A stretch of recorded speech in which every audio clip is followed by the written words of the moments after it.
Hello friends, welcome to our channel CSC study.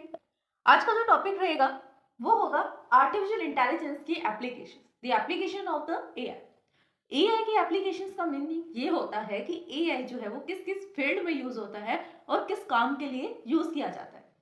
तो सबसे first point जो इसमें आता है वो आता है first application which is finance. Finance में यूज किया जाता है एआई को कैसे? Bank use AI system to organise operations, invest the stocks and manage the properties.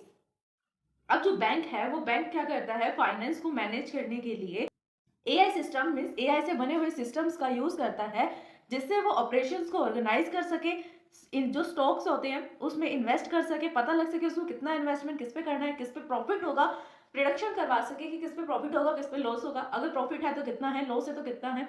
इन सब चीजों को मैनेज करने के लिए फाइनेंस के लिए, अपने फाइनेंस मैनेजमेंट के लिए बैंक जो है वो एआई सिस्टम का यूज करता है। और फॉर एग्जांपल कौन से सिस्टम यूज होते हैं? Financial data mining and fraud detection, ये एक एग्जांपल है जो फाइनेंस फील्ड में यूज किया जाता है एआई सिस्टम को। नेक्स्ट आता है planning and decision support system.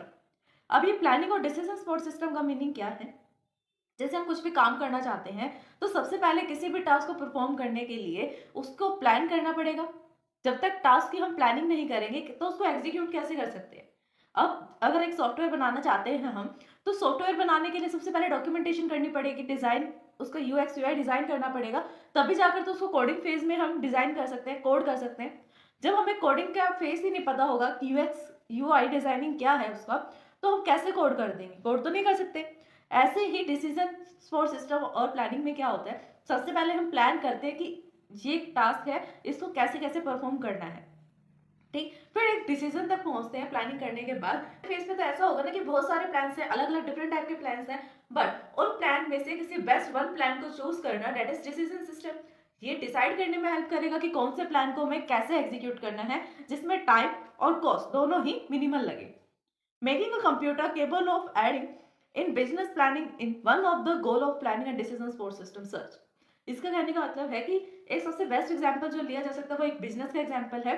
वही वापस से profit and loss, share market, stocks, investments, इन सब का प्रिडिक्शन कर सके, जो प्लानिंग कर सके, डिसीजन मेकिंग कर सके बिजनेस फील्ड में, वहां पर भी हम एआई का यूज करते हैं। नेक्स्ट आता है टेलीकम्युनिकेशन। टेलीकम्युनिकेशन में क्या है? With the growth of complexity in the network, जैसे जैसे हमारा नेटवर्क जो है इंक्रीज हो रहा है, अब जरूरी नहीं है किसी के पास एक फोन है तो वो एक नंबर ही यूज करेगा, एक कॉल नंबर ही यूज कर सकता है। वो एक टाइम पर different call numbers means 2 call number maximum use कर सकता है एक फोन के अंदर।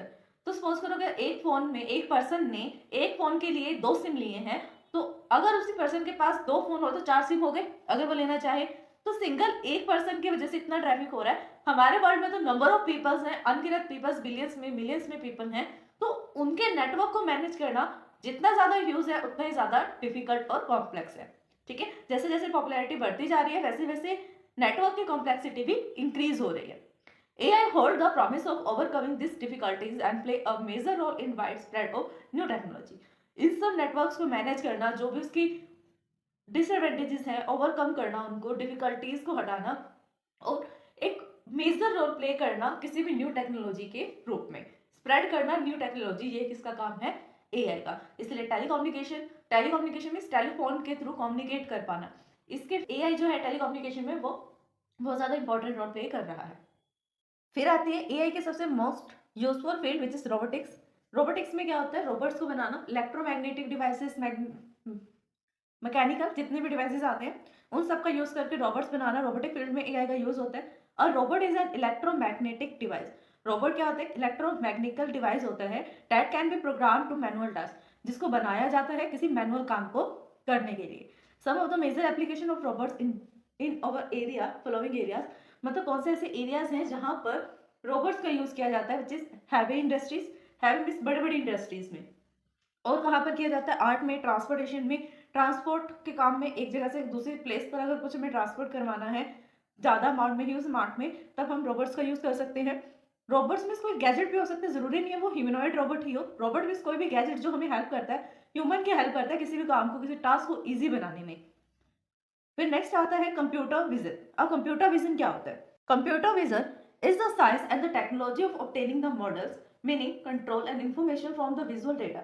अब जो ये कंप्यूटर विजन है, ये एक अलग ही फील्ड है, अलग ही सब्जेक्ट है जहाँ पर एआई का यूज किया जाता है। इसमें क्या होता है, कंप्यूटर विजन एक ऐसी साइंस और टेक्नोलॉजी है जो हमें बने बनाए मॉडल से मिलती है। उसमें हम क्या करते हैं, डेटा को माइनिंग करते हैं, उसका मीनिंग एक्सट्रैक्ट करते हैं, इंफॉर्मेशन लेते हैं विजुअल डेटा से।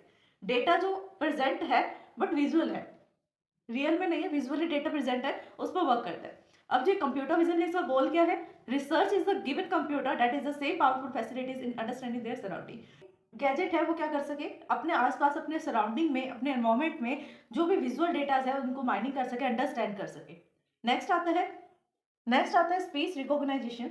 अब स्पीच रिकॉग्नाइजेशन में क्या होता है, the primary interactive method of communication used by the human is speech. जो सबसे बेसिक और सबसे नॉर्मल मेथड है, इंटरेक्टिव मेथड है, जिससे हम कुछ भी स्पीक करते हैं। कोई एक ह्यूमन जब तक स्पीक नहीं करेगा किसी दूसरे ह्यूमन को, वो कैसे अपने थिंग्स को, अपने थॉट्स को एक्सप्रेस कर पाएगा। हमें किसी को अपने थॉट्स को एक्सप्रेस करना है तो हमें बोलनी पड़ेगी, वो चीज स्पीक करनी पड़ेगी, और जब तक हम स्पीक नहीं करेंगे किसी दूसरे को वो समझ नहीं आएगा। ठीक है, तो प्राइमरी और इंटरेक्टिव मेथड क्या है, किसी के बीच, ह्यूमंस के बीच में कम्युनिकेशन करने का, जो ह्यूमन यूज भी करते हैं, डेट इज स्पीक, बोलना। The goal of the speech recognisation is to allow. अब जो स्पीच रिकॉग्नाइजेशन है, इसका गोल क्या है, इसका ऑब्जेक्टिव क्या है, कि हम इसका यूज क्यों कर रहे हैं स्पीच रिकॉग्नाइजेशन का। Computer to understand human speech so that they can hear out the voice and recognise the words from speaking. इस थ्योरी को छोड़ के हम एक रियल लाइफ एग्जांपल लेते हैं। ठीक है, जैसे गूगल है, गूगल सर्च इंजन है, यूट्यूब सर्च इंजन है। वहां पर अगर आप चाहते हो कि आपको कुछ सर्च करना है, किसी भी चीज को सर्च करना, कोई भी टॉपिक हो सकता है, कोई सॉन्ग हो सकता है, तो हमें उस सर्चिंग करने के लिए उसको, या तो दो ही मेथड है, सबसे पहले तो दो ही मेथड है हमारे पास, या तो हम टाइपिंग करें, लिखें और सर्च करें, या फिर हम स्पीक करें और सर्च करें। जैसे जैसे हम स्पीक करेंगे वैसे वैसे वो मशीन, वो सर्च इंजन, वो माइक्रोफोन, वो हमारी स्पीच को रिकॉग्नाइज करेगा, समझेगा, अंडरस्टैंड करेगा, देन टाइप करना स्टार्ट कर देगा अपने आप से। ठीक है, ये तो एक real life example, I hope कि सबको समझ में आएगा। बहुत ईजी एग्जाम्पल है कि हमें कुछ सर्च करना है, माइक्रोफोन को ऑन करते हैं, जैसे जैसे हम स्पीक करते हैं वो माइक्रोफोन के थ्रू कंप्यूटर सिस्टम हमारी स्पीक को रिकॉग्नाइज करता है, अंडरस्टैंड करता है, इंटरप्रेट करने के बाद टाइपिंग स्टार्ट कर देता है। ठीक है, ये होता है पूरा स्पीच रिकॉग्नाइजेशन। स्पीच रिकॉग्नाइजेशन का मतलब क्या है कि कोई ह्यूमन है, वो कुछ स्पीक कर रहा है, बोल रहा है, और उसको सुनकर रिकॉग्नाइज कर पाना एक सिस्टम का काम है। अगर वो जो भी ह्यूमन बोल रहा है और सिस्टम उसको रिकॉग्नाइज कर पा रहा है, देन वो एक स्पीच रिकॉग्नाइजेशन सिस्टम है। वो किसकी हेल्प से हो पाएगा, एआई की हेल्प से। नेक्स्ट आता है natural language processing. Natural language processing का मीनिंग क्या होता है, नेचुरल लैंग्वेज, नेचुरल मीन्स ऐसी लैंग्वेज जो हम यूज करते हैं, प्रोसेसिंग में उसको प्रोसेस कर पाना, बोल पाना, अंडरस्टैंड कर पाना।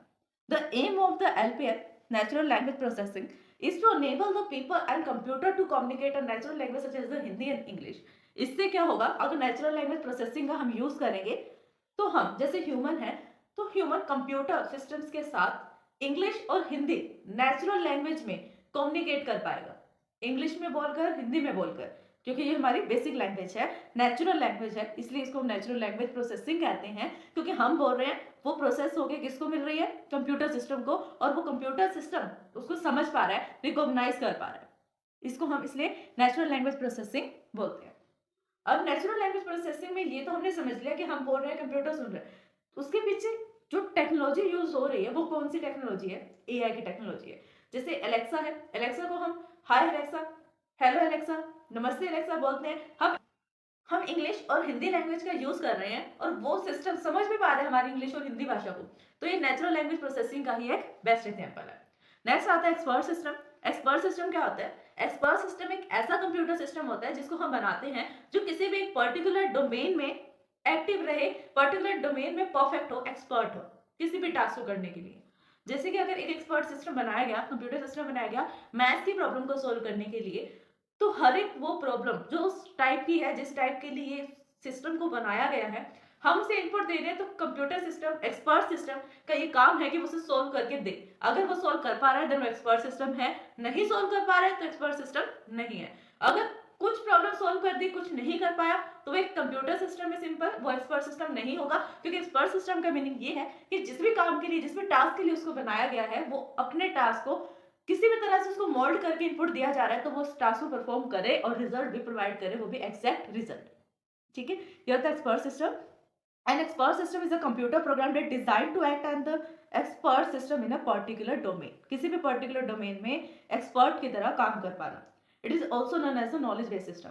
इसको हम नॉलेज बेस्ड सिस्टम भी बोलते हैं। क्यों? क्योंकि इसके पास नॉलेज होती है और जो नॉलेज बेस होता है वहां पर नॉलेज को कलेक्ट करता रहता है। जैसे कुछ न्यू नॉलेज मिली, फीडबैक के थ्रू वापस से अपने नॉलेज बेस में नॉलेज को ऐड कर दिया। तो फ्रेंड्स आज के लिए बस इतना ही। इस वीडियो को समझने में अगर आपको कोई भी डाउट आता है देन आप हमें कमेंट कर सकते हैं। प्लीज वीडियो को लाइक शेयर सब्सक्राइब करना ना भूलें। Thanks for watching my video. अगर आप सीएससी में ऑल सब्जेक्ट्स में थ्योरेटिकली एंड प्रैक्टिकली परफेक्ट होना चाहते हैं तो हमारे चैनल सीएससी स्टडी को सब्सक्राइब करें, बेल आइकन को प्रेस करें ताकि सबसे पहले अपडेट आपको मिले। वीडियोस को लाइक शेयर सब्सक्राइब करना कमेंट करना ना भूलें।